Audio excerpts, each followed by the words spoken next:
everyone, it's Nick here again. Time for another 2-Minute Tuesday, and this week's a little bit of a different one. It's more of a did you know sort of thing. So there are two little fun features that I remembered the other day. They popped into my head, and I figured I'd try to share them with you guys. But the two things, the first is, did you know that you actually don't need to pull out a pin onto the pin board to be able to make changes to it?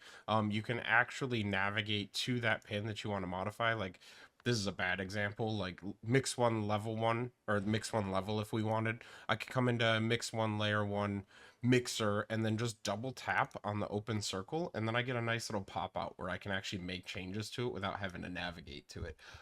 With the mixer level, that doesn't really help, but it leads me into the second one, which is actually kind of a fun little one that I don't think a whole lot of people know about, but I didn't know for the longest time that you can actually control what view you're looking at in Zookeeper with a pin. So there's this in the Zookeeper 1 layout selector window. If I just open that up real quick, I can actually change what view I'm looking at by changing this pin.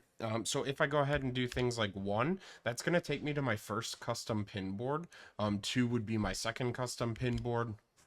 And then if you're actually looking for the default layouts, those are in 1000. So 1001 is actually the default mixes page. 1002 is going to take us on over to the viewport page, so on and so forth. So fun fact, if you get access to this pin, because it's a pin, you can tie it into things like multi-controller, DMX, and actually be able to navigate Zookeeper without ever touching the mouse. So fun little fact. I don't know if it does you a ton of good, but it can be a cool little trick that you could use to maybe navigate around, build out some custom views of only certain layers or only certain mixes, and just kind of free you up to work the way that you want to work, rather than having to be stuck always jumping from maybe a lighting console or your MIDI controller and moving over to the mouse and keyboard. So I hope you learned something, and we'll catch you next week. Bye.